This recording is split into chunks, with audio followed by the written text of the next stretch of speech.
Materi hari ini modul 9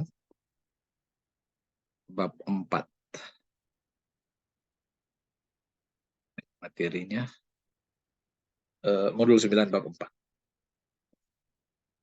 Entrepreneurship Case Based Study Learning. Dan kita akan bahas tentang dilema pengembangan bisnis berbasis industri masa depan. Nah, jadi sebenarnya ini kita akan menambah wawasan sebenarnya ini. Teman-teman tidak harus langsung berada dalam bisnis dengan industri berbasis industri masa depan, tapi paling tidak kalian bisa memahami bagaimana teknologi di saat ini sudah sangat luar biasa, sehingga menjadi seorang wirausaha di zaman sekarang, menjadi teknopreneur itu juga sudah harus dipersiapkan sejak dini. Nah, teman-teman, kemarin kita sudah banyak mendengar, melihat tentang kisah-kisah para teknopreneur yang sukses. Contohnya seperti Elon Musk, ya. Bagaimana seorang teknopreneur ini membuat inovasi yang boleh dibilang ini tidak masuk akal. Nah, Elon Musk akan mengirimkan orang ke Mars lewat Starship-nya. Nah, sebenarnya di zaman dulu itu tidak pernah orang memikirkan. Karena mana mungkin orang akan ke Mars pergi pulang itu dengan biaya yang terjangkau. Tapi sekarang kita lihat ternyata itu mungkin. Nah, karena itu jadi inspirasi sebenarnya buat kita. Ternyata menjadi seorang teknopreneur itu bukan hal yang tidak mungkin ketika kita ada pemikiran-pemikiran atau ada ide, ada inovasi yang menurut banyak orang itu pemikiran gila dalam tanda kutip. Artinya pemikiran yang tidak masuk akal. Tapi dengan inspirasi yang telah diceritakan oleh Elon Musk, kemudian ada beberapa teknopreneur yang lain, ternyata itu memungkinkan. Tapi memang di Indonesia ya tentu kita tahu untuk ke sana ya, untuk ke sana memang masih butuh butuh persiapan yang sangat sangat matang dalam hal infrastruktur. Ya, India saja sekarang sudah lebih hebat dari Indonesia. Padahal kita tahu Indonesia lebih dulu merdeka dari India. Tapi memang India yang baru-baru sekitar bulan lalu mereka telah meluncurkan roket juga ke luar angkasa.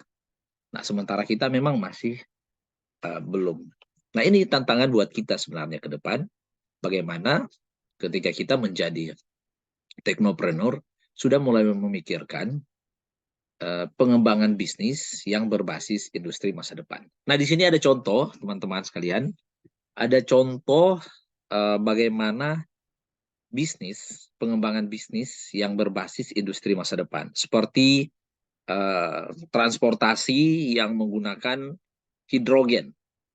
Nah, zaman dulu orang tidak akan pernah berpikir, kok bisa hidrogen bisa dijadikan sebagai bahan bakar. Ada cerita, teman-teman mungkin pernah lihat di Instagram atau di YouTube atau di mana, bahwa di tahun 80-an itu ada semacam penemu lah dia. Penemu yang menemukan mobil berbasis hidrogen. Tapi dianggap waktu itu gila. Dan akhirnya tidak jadi. Nah, kita tahu juga di awal tahun kemarin sempat ramai. Di Indonesia kan ada juga. Sampai diundang dia ke Italia. Gitu. Nah, itu juga konsep berbasis hidrogen. Nanti kita akan lihat contohnya seperti apa. Kemudian bagaimana juga seorang teknopreneur itu mulai memikirkan industri masa depan di laut. Nah, ternyata ke depan untuk membuat pemukiman di bawah laut itu bukan lagi hal yang mustahil. Walaupun memang di Indonesia ya secara rasional kan untuk apa juga kita mau tinggal di bawah laut sementara apa ya di atas laut kita masih sangat luas gitu, masih sangat banyak tempat. Tetapi ini menunjukkan bahwa bagaimana teknologi saat ini memungkinkan hal-hal yang tidak mungkin. Seperti juga pertanian di bawah laut. Nanti kita akan lihat contohnya. Ternyata saat ini sudah mulai ada pengembangan pertanian di bawah laut. Kemudian eh, toko tanpa penjaga. Sekarang sudah mulai marak, teman-teman lihat. Bagaimana toko itu tanpa kasir, orang bisa di Indonesia sudah ada toko tanpa kasir. Memang penjaga masih masih ada mungkin satu untuk mengontrol, tapi eh, kalau dilihat secara dari sisi tenaga kerja SDM-nya, memang ini mengarah kepada bagaimana teknologi itu akan mengganti tenaga manusia. Seperti perbankan, diprediksikan 10-15 tahun ke depan, itu malah transaksi di teller itu mungkin sudah tidak ada atau bisa sangat kecil sekali. Kita tahu sekarang kan kalau ATM sudah bisa setor tunai, ya sudah sebenarnya dari sisi penghematan terhadap tenaga kerja itu sudah sangat membantu sekali bagi perusahaan. Apalagi perusahaan yang kita jangan melihat hanya di satu outlet, tetapi faktor kali ada berapa ribu karyawan di seluruh Indonesia, misalnya di perbankan. Kalau itu diganti dengan teknologi, berarti ada berapa banyak penghematan di dari sisi SDM. Nah, jadi memang sekarang sudah mulai banyak bagaimana toko-toko ataupun layanan-layanan perbankan itu sudah self-service. Kalau di bandara juga kan teman-teman lihat sudah bisa apa self check-in, bisa check-in sendiri. Jadi di masa depan memang ini bukan lagi hal yang tidak mungkin. Kemudian, nah kalau bicara robot, teman-teman tahu robot asisten ini sudah banyak. Malah ada di Jepang itu salah satu hotel dia mempekerjakan robot 100% di hotel itu. Jadi itu penggunaan robot sebagai asisten itu sudah sangat-sangat sudah sangat di masa saat ini sebenarnya sudah masif, sudah banyak dilakukan. Nah, teman-teman, saya akan share beberapa video, mudah-mudahan bisa bisa bisa terbuka ya ini. Contoh mana itu ya? Sebentar. Contoh bagaimana mobil hidrogen. Nah, mudah-mudahan bisa lihat ya. Nah, ini salah satu contoh, teman-teman, mobil hidrogen. Nah,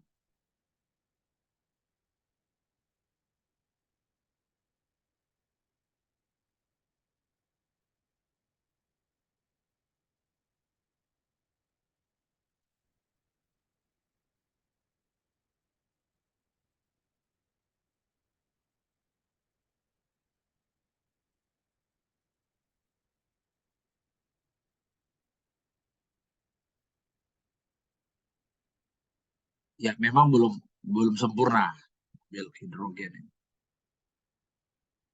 Tapi paling tidak teknologi ini sudah ada, teman-teman.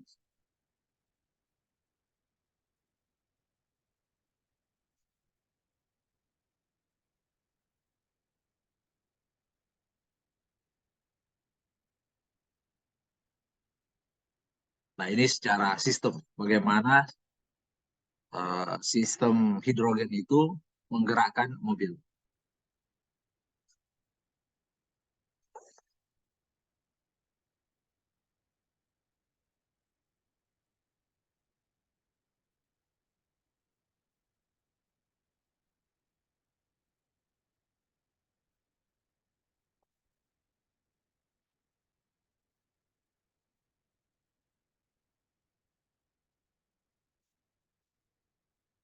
memang masih masih ada semacam kontroversi karena dihitung dari sisi uh, efisiensi. Nah, ini masih masih sedang dicari uh, angka yang optimum.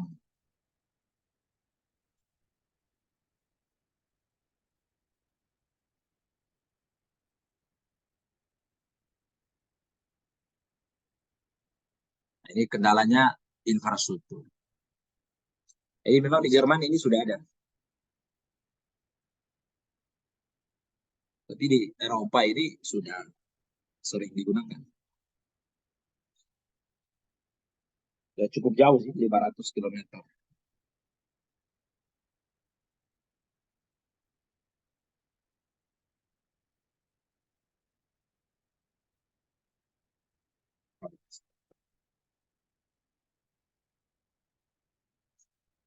Nah, jadi teman-teman itu contoh mobil hidrogen. Nah, saya share screen juga yang kedua, contoh tentang eh, pemukiman di bawah laut. Nah, kalau orang sering nonton film kartun apa ya tuh? SpongeBob. Nah, kalau teman-teman nonton SpongeBob, itu kan seperti ada di bawah laut itu. Kita lihat sebentar ya.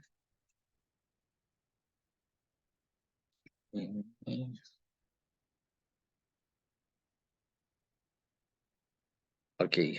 Eh,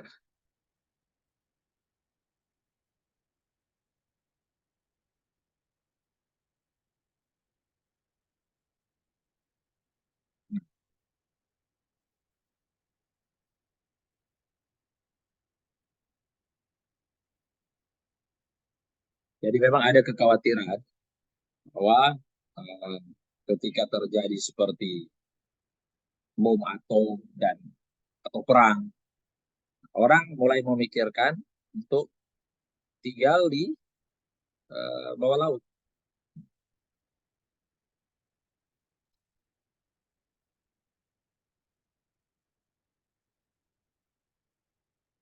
Nah ini dia seperti SpongeBob.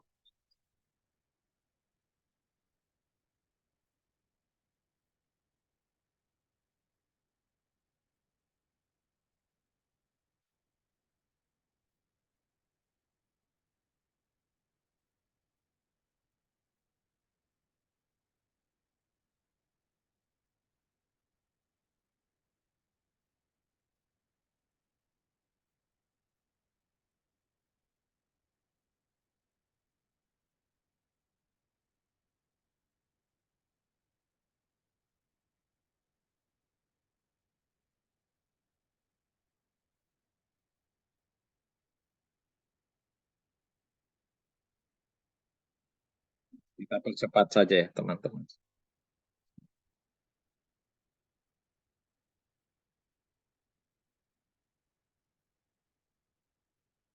Jadi memang ini sudah diteliti oleh universitas yang ada di Jepang. Karena Jepang itu pernah mengalami apa yang namanya bom atom. Jadi sekarang malah mereka mulai memikirkan untuk membangun kota di bawah laut. Nah ini kira-kira gambar apa future-nya, gambar masa depan, konsep ya, konsep masa depan.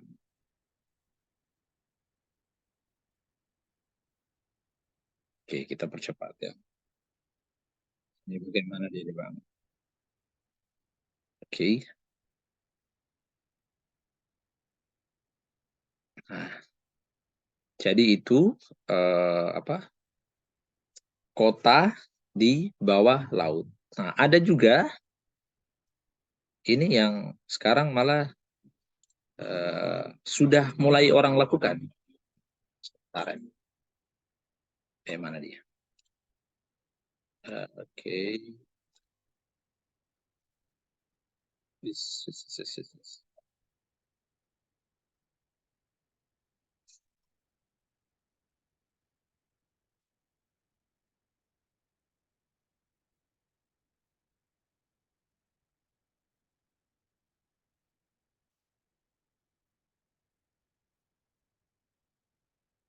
Ini jaringan ini. Oke, kita lihat.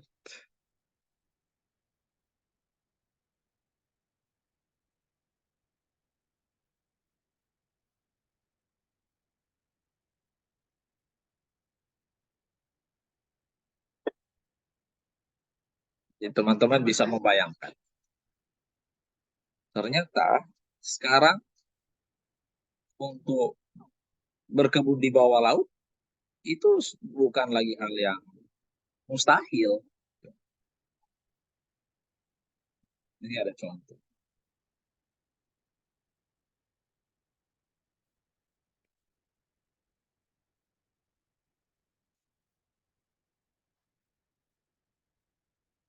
Oke, kalian bisa kalian bisa cari sebenarnya banyak contoh ya, teman-teman. Banyak contoh eh, bagaimana berkebun di bawah laut. Itu banyak. Kalian bisa cari di YouTube. Atau kalian bisa cari juga contoh lain seperti penjaga toko. Itu banyak di YouTube. Penjaga toko yang tanpa uh, toko tanpa penjaga gitu. Nah, itu ada juga. Kalian bisa cari di YouTube. Saya sebenarnya sudah menyiapkan foto videonya. Di sini ada juga sebenarnya. Tapi silakan kalian kalian cari biar kita hemat waktu ya.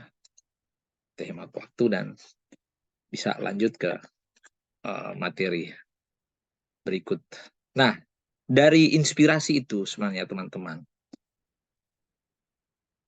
kita bisa belajar bahwa ternyata hal-hal yang boleh dibilang tidak mungkin di masa depan itu menjadi mungkin. Tapi bagi kita di Indonesia dengan segala keterbatasan yang ada, ya tentu mewujudkan itu tidaklah mudah, gitu, teman-teman. Apalagi negara Indonesia yang memang secara geografisnya kita negara kepulauan, kemudian dari sisi kebijakan pemerintah ya kadangkala masih banyak pertentangan,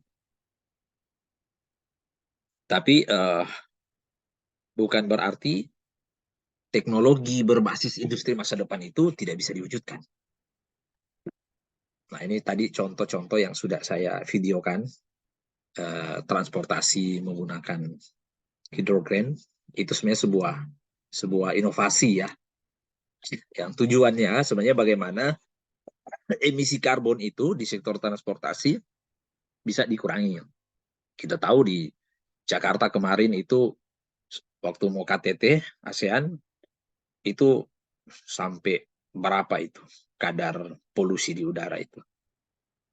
Nah, ini salah satu solusi sebenarnya bagaimana emisi karbon itu dapat dikurangi.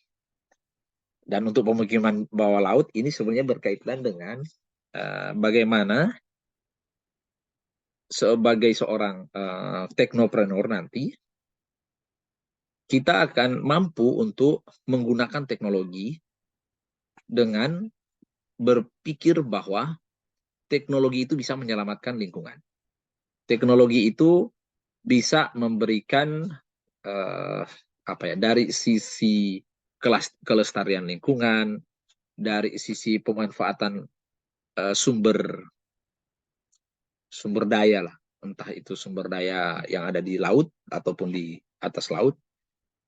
Diharapkan dengan teknologi itu uh, bisa dioptimalkan. Jadi teknologi di sini memang diharapkan bukan sekedar membantu para pebisnis untuk memudahkan bisnis mereka, tetapi ada sisi lain, teman-teman. Sisi lainnya adalah bagaimana teknologi itu berperan untuk menjaga atau melestarikan lingkungan yang ada. Nah, kalau dari pertanian di bawah laut, ini sebenarnya ada solusi bagaimana menciptakan ketahanan pangan sebetulnya. Tetapi uh, ya ini masih jauh lah, karena kita di Indonesia ada 63 juta hektar lahan kering. Lahan kering itu bukan lahan padi ya. Yang baru tergarap itu baru sekitar 8 juta. Jadi baru sekitar 13-14%. Jadi untuk kecuali seperti di Israel, seperti di Arab atau di China. Nah, China itu dia punya pertanian di atas laut, di permukaan laut, dan itu pertaniannya luar biasa. Di Arab juga ada seperti itu. Ada pembudidayaan memang dorang bikin di padang pasir. Nah, itu luar biasa teknologinya. Kalau di Israel, kita lihat bagaimana lahan-lahan kritis di Israel itu sudah dikelola dengan teknologi sehingga bisa menjadi produktif. Nah, kalau untuk toko penjaga, toko tanpa penjaga, sebenarnya tujuannya adalah bagaimana penggunaan artificial intelligence ini bisa membantu para pengusaha dari sisi efisiensi, penghematan terhadap penggunaan tenaga kerja, tetapi juga masalah tentang kenyamanan. Jadi mereka menawarkan kenyamanan. Namun ada di sisi lain ada persoalan tentang bagaimana masalah privasi atau keamanan data. Jadi apakah jaminan privasi ini kepada pelanggan ini dapat dijamin? Karena bicara tentang keamanan data di zaman saat ini, di dunia digital, saya kira sangat-sangat sensitif ya. Sangat hati-hati sekali. Jangan sampai ada skimming dan segala macam. Kemudian untuk yang robot sebagai asisten, kita tahu sebenarnya ini dimulai dari Jepang. Bagaimana Jepang melihat keterbatasan tenaga kerja di sana itu dan mahalnya tenaga kerja di Jepang itu sangat-sangat tinggi. Jadi mereka mulai memikirkan solusi. Nah, sekarang kalau ke Jepang itu gaji anak SMA yang baru lulus itu gajinya mulai 30 juta. Ada 14 sektor yang mereka lagi buka. Dan kebutuhan mereka banyak sekali. Di tahun ini mereka membutuhkan sekitar 6,7 juta tenaga kerja dari luar negara Jepang. Ada 14 sektor yang bisa. Jadi kalian kalau mau ke Jepang, ya silahkan. Yang penting dasar-dasar bahasa Jepang kalian tahu. Tidak juga harus mahir. Karena rata-rata kan kalau pekerja ya bukan untuk piba cerita. Beda dengan di Manado. Orang di Manado itu karyawan ya 80% bercerita, 20% itu kerja. Nah, kalau di sana terbalik. 90% kerja, hanya 10% yang digunakan untuk bercerita. Jadi mereka juga tidak butuh orang yang sudah terlalu paham bahasa Jepang. Ya, tapi paling tidak hal-hal sederhana, perintah-perintah sederhana juga harus kita ketahui. Nah, karena Jepang melihat bahwa tenaga kerja sudah sulit, akhirnya dipikirkanlah solusinya seperti membuat robot sebagai asisten. Ini sebuah inovasi yang memang dari sisi dampak akan terjadi pertentangan, dampak sosial maksudnya ya. Karena seolah-olah tenaga manusia itu akan dihilangkan. Sementara kita di tahun 2030 akan istilahnya akan mendapat bonus demografi. Di jumlah penduduk akan meningkat di kelompok muda, usia muda, generasi milenial, generasi Z, generasi alfa. Nah, jadi jangan sampai bonus demografi itu akan menjadi bencana demografi. Nah, teman-teman, bagaimana kita sebagai seorang teknopreneur ini menghadapi dilema-dilema yang terjadi? Atau apa saja strategi yang harus kita hadapi ketika pengembangan bisnis industri masa depan ini dari sisi infrastruktur dan segala macam itu masih kurang. Nah, tentu bagi seorang teknopreneur, kalian semua adik-adik, silakan selalu mencari informasi tentang inovasi, tetapi juga beradaptasi. Jadi bisnis itu harus siap untuk berinovasi dan beradaptasi. Karena perubahan itu kita lihat sangat cepat di era saat ini. Di era teknologi itu sangat cepat perubahan. Hari ini lain, besok bisa lain. Nah, kita dituntut untuk memikirkan di produk kita apa saja. Harus ada yang namanya inovasi dan terus beradaptasi. Kemudian bagaimana juga kita dituntut untuk melakukan diversifikasi. Nah, diversifikasi produksi ini artinya kita jangan hanya mengandalkan pada satu sektor atau satu produk saja. Karena itu beresiko sangat tinggi. Artinya kalau itu tidak laku, ya berarti kalau cuma satu, selesai. Nah, sekarang sudah mulai memikirkan diversifikasi. Diversifikasi bisnis itu berdasarkan hasil riset yang kalian tentu dapat di berbagai sumber informasi. Apakah itu di YouTube, apakah itu di berita. Jadi teman-teman harus rajin untuk baca-baca berita, update berita di mana saja. Kemudian jangan lupa juga untuk selalu, ini penting dari awal selalu saya sampaikan, bagaimana kita membangun kemitraan dan kolaborasi. Karena di era saat ini menghadapi dilema-dilema tadi, dengan kerjasama kita bisa menghadapi itu. Artinya mitra bisnis di sini bukan hanya kawasan atau bukan hanya terbatas pada orang-orang yang ada di wilayah kita, wilayah Manado, wilayah Sulawesi Utara.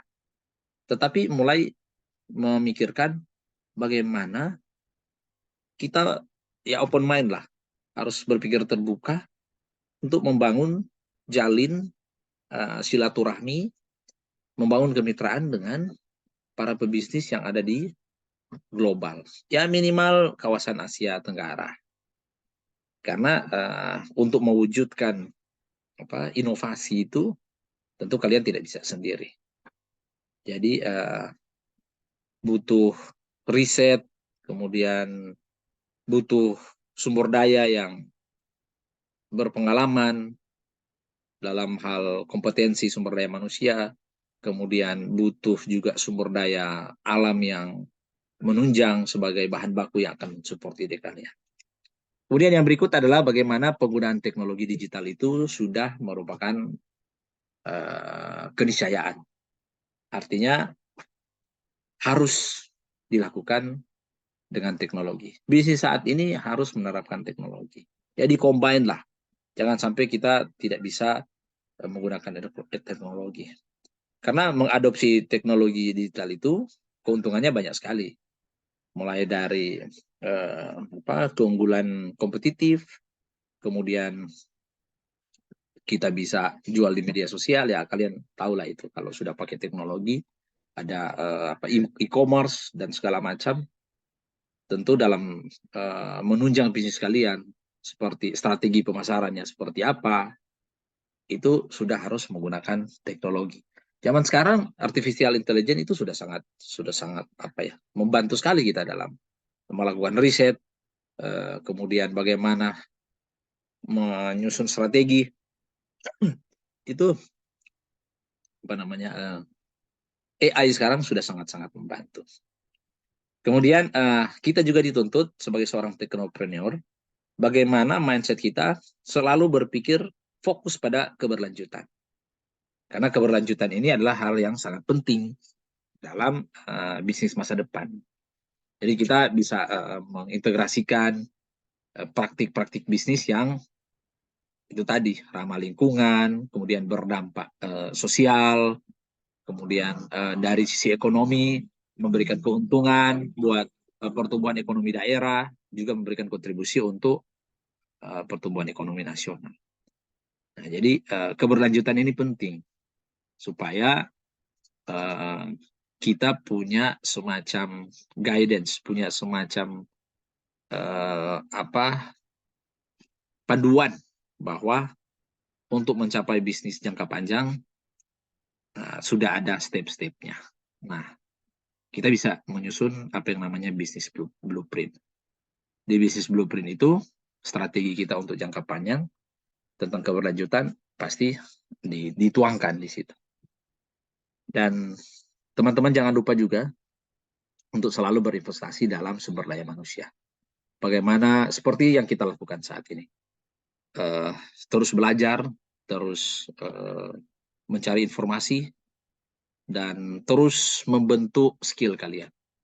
Karena keterampilan dan pengetahuan yang memadai itu adalah aset yang berharga.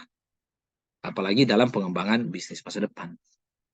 Jadi itu investasi yang harus kalian mulai pikirkan dari sekarang. Bagaimana mempersiapkan diri lah supaya kalian tidak akan tertinggal dengan, atau kalian berkompetisi itu sudah bisa menyesuaikan dengan para kompetitor. Kemudian bagaimana juga kalian menjadi teknopreneur itu dituntut untuk bisa menganalisa pasar. Jadi jangan sampai kita hanya fokus mengembangkan apa yang sudah ada dalam pikiran kita hanya fokus untuk memikirkan bahwa ini sudah produk kita yang paling bagus, tanpa kita melakukan analisa pasar, tanpa kita melakukan riset. Riset itu bisa didapatkan dari berbagai sumber, seperti ada tren apa di suatu daerah. Nah, kalian bisa melakukan riset di situ.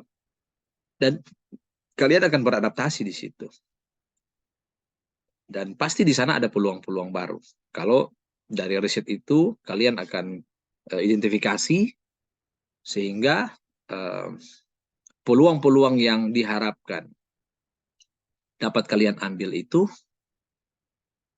menjadi sesuatu hal yang strategik ya, dalam arti tepat di saat itu.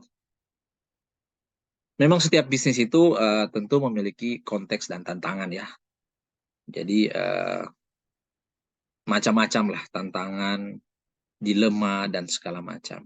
Karena itu memang kita dibutuhkan pemahaman yang kuat tentang bagaimana mempersiapkan diri, bagaimana menyusun strategi yang tepat, supaya memasuki industri masa depan itu, paling tidak kita sudah siap dari sekarang.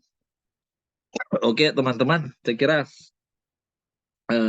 pertemuan kita untuk hari ini kita sudahi ya, karena memang saya agak kurang fit ini.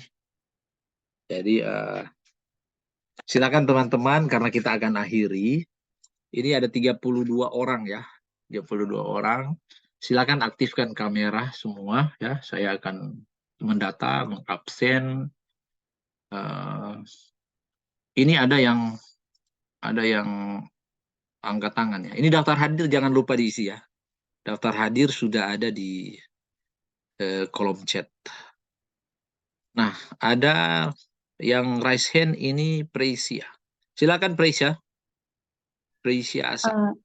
Iya, Ner, izin bertanya, Ner. Ya, Boleh? boleh. Begini, Ner. Prey tertarik sekali yang soal presentasikan soal teknologi yang mana yang yang menggunakan untuk pembayaran itu, Ner, menggunakan komputer. Jadi kayak bayar sendiri begitu. So, ndak ada DP penjaga dan begitu, Ner. Self service. Iya, Ner.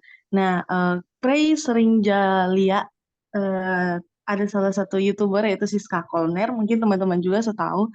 Jadi dia itu sering berkunjung ke luar negeri dan salah satunya yaitu Korea, Ner. Dan pas Prey lihat DP channel, DP video itu, dia sering sekali berkunjung ke supermarket 7-Eleven begitu, Ner, untuk beli dan Ner. Dan di situ memang dia bayar sendiri. Nah, kalau orang milioner memang itu merupakan satu perkembangan yang bagus dan Ner. Kalau untuk di luar. Nah, jadi kalau untuk di Indonesia ini menurut Prepay pandangan Ner. Jadi kalau untuk di Indonesia Ner, orang kan kayak apa yang dia nama? Orang kan ini negara yang berpancasila, Tom Ner. Jadi keadilan sosial bagi masyarakat Indonesia. Nah, keadilan itu bukan hanya dalam aspek keagamaan, bebas untuk beragama, tapi juga dalam hal untuk mendapatkan pekerjaan, Ner. Nah, Ya, jadi otomatis, Ner, kalau menurut Prepi pandangan, kalau orang semua gunakan itu teknologi itu otomatis memperkecil lapangan pekerjaan untuk para pekerja. Nah, ya, kalau orang mau lihat, maraknya ini eh, lulusan-lulusan NER yang mahasiswa yang selulus ini yang banyak sekali pengangguran NER. Jadi kalau misalnya itu dia mau mau dipakai NER, mau kemana kan? Ini mahasiswa-mahasiswa yang misalnya Presi jurusan akuntansi keuangan. Ada ya, juga yang pariwisata NER. Jadi yang hanya diuntungkan itu hanya orang yang memiliki skill di kayak komputer atau untuk menciptakan teknologi-teknologi seperti itu. Nah, jadi kalau menurut Prey, pemerintah NER, oh iya, ini lagi ada isu-isu yang Prey lihat juga di media massa NER, yang ya, mana ini untuk platform berjualan di TikTok itu akan ditutup karena banyak penjual kaki lima dan juga orang-orang yang misalnya ada di pasar yang tidak mengerti soal ini penggunaan media ini Mer, dorong mengeluh soalnya kayak dorong ya, penjualan itu menurun karena banyak yang babli secara online. ya, Nah, untuk menurut Prey pemasukan misalnya ini Mer, untuk pemerintah kalau memang mau dibuat seperti itu, otomatis seharus menjadi tugas dari pemerintah untuk mensosialisasikan itu ke masyarakat-masyarakat yang tidak mengerti akan hal itu.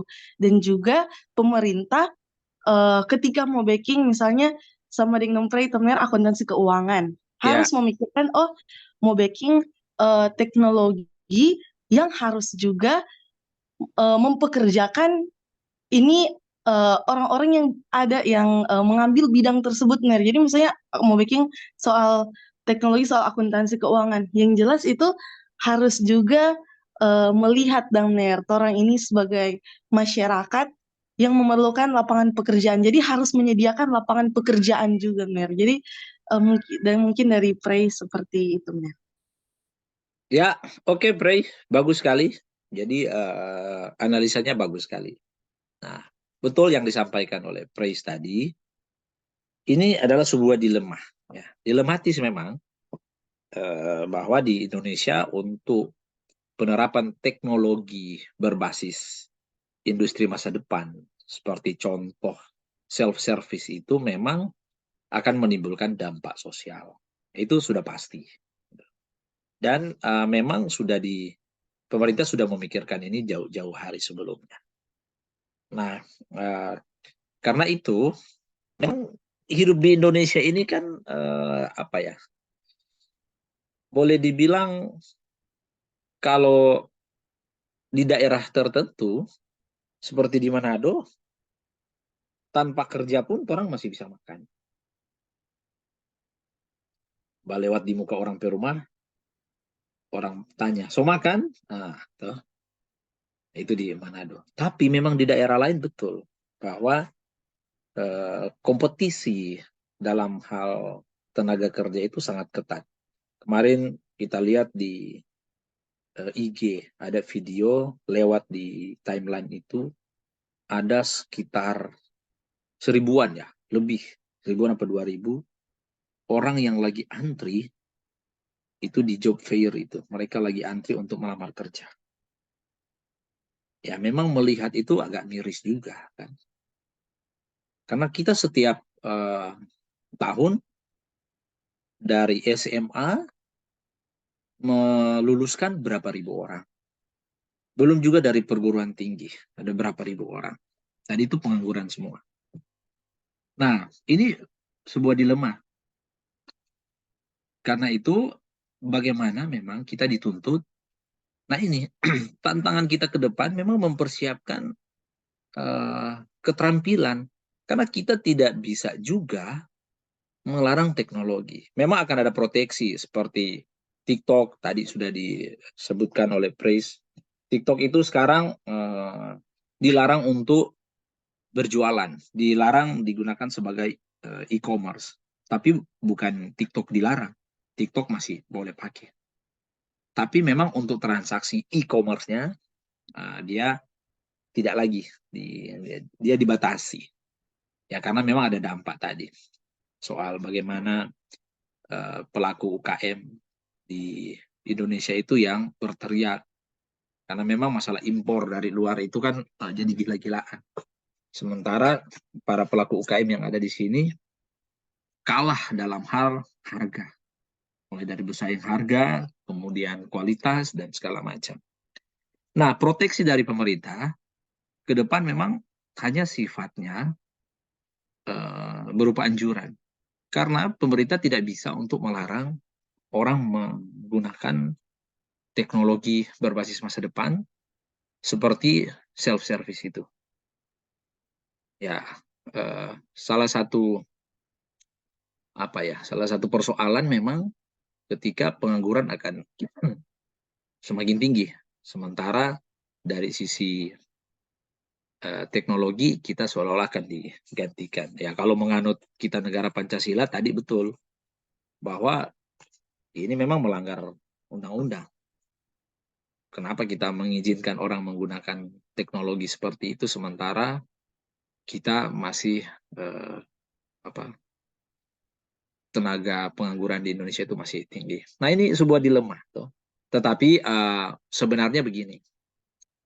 Kalau melihat kultur Indonesia untuk menerapkan self-service, kalau mungkin masih sebatas seperti pembayaran di bank, setor di bank, check-in di bandara, itu masih oke-oke saja. Tetapi kalau untuk lebih kepada toko, penjaga toko, nah kultur Indonesia kita kira belum sampai ke sana. Karena apa? Ya, orang belum sejahtera. Jadi bisa-bisa saja itu dia pencuri semua. Nah, dia masuk, tidak ada orang di situ. Ya, mungkin hanya akan ada di mall tertentu atau yang memang sudah menerapkan security system yang kuat juga. Tetapi kalau ini akan digunakan secara masif sampai ke pelosok-pelosok desa, kemudian ini akan menggeser tenaga kerja, saya kira sih belum terlalu, pengaruhnya belum terlalu kuat. Jadi sebenarnya kita tidak usah terlalu khawatir lah soal self-service ini, khususnya di penjaga-penjaga toko. Tapi paling tidak kita sudah mempersiapkan diri. Karena itu, teman-teman, bagaimana solusinya sebenarnya? Supaya pengangguran itu rendah. Solusinya adalah kalian harus jadi pengusaha. Coba kalian di sini ada 33 orang, 30 orang lah. Terus kalian mempekerjakan rata-rata 10 orang. Berarti sudah ada 300. 300 tenaga kerja yang kalian pekerjakan. Nah, jadi itu salah satu solusi. Bagaimana juga bersaing terhadap teknologi. Jadi tidak usah khawatir sebenarnya kalau soal itu. Tapi paling tidak kita mempersiapkan diri.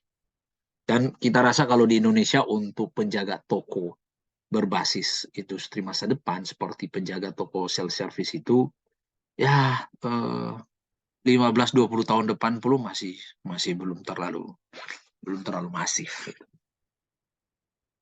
Tinggal sekarang itu tadi bagaimana kalian mempersiapkan diri ke sana. Ya. Jadilah pengusaha, teman-teman. Kalau kalian jadi pengusaha, mempekerjakan banyak orang, nah itu sudah membantu mewujudkan cita-cita Pancasila untuk sila kelima, keadilan sosial bagi seluruh rakyat Indonesia. Oke, teman-teman, terima kasih untuk diskusinya. Ada lagi yang lain? Tidak ada? Oke, kalau sudah tidak ada, silakan on kamera. Saya akan absen dan habis ini kita sudahi ya. Karena saya ini sudah agak oleng-oleng ini, jadi agak puyeng ini baru minum obat ini loh. Jadi Tracy, Simon, Jonathan, Christopher, Rafli, Calvin, Mary, Valiana, Brian, Justiva, Julio, Asri, Oswald, Oklin, Helena, Valdo, Nini Arnia, Priska, Aprilia, Yukiko, Jordan, Brian, Fitra, kemudian Michael, baru Mirel, kemudian mana ini tadi? Nikadek, Tasya Manek, baru Clara, Muhammad Johari. Nah, yang tidak on kamera ada Lukas, Vera tidak on, Dwi Ananda tidak on, Gracia tidak on. Apakah orangnya ada? Gracia? Oke, Gracia ada. Terus Lukas, apakah ada? Lukas Tandare. Lukas Tandare dan Vera tidak on kamera. Dwi Ananda juga tidak on kamera. Ini ada yang raise hand. Brian ya. Brian raise hand. Atau? Malam nih, mau ganti Oh, enggak. nama. Enggak ya? Iya. Oke. Oke teman-teman, kita sudah absen satu-satu dan besok kalau kita lihat di jadwal tidak ada pertemuan besok ya. Kalau lihat di jadwal yang dibagikan oleh tim, karena besok tanggal merah. Jadi kita ketemu hari Jumat di jam yang sama ya. Jumat jam 9.30 teman-teman ya. Benar. Oke. Sampai ketemu hari Jumat ya. Benar. Oh ini Hari Jumat ada pertemuan, Mir. oh hari Jumat ada pertemuan. Iya, Mir. Tanggal 29 dari jam 8 sampai selesai. Oh, di berarti Hotel nanti Grand Puri, Mir. Grand Puri. Oke, berarti nanti kita koordinasi dengan tim. Apakah itu berarti di Sorong itu? Kalau ada pertemuan mungkin kita tunda. Ya, nanti kita cek. Oke, ini ada yang raise hand ya. Siapa ini? Oh, sudah tadi ya. Simon ya tadi. Oke, teman-teman. Sampai ketemu ya di hari Jumat. Nanti jamnya kita akan lihat di jam berapa. Makasih semua. Bye-bye. Ner. Makasih, Mir. Makasih, Ner. Makasih. Mir.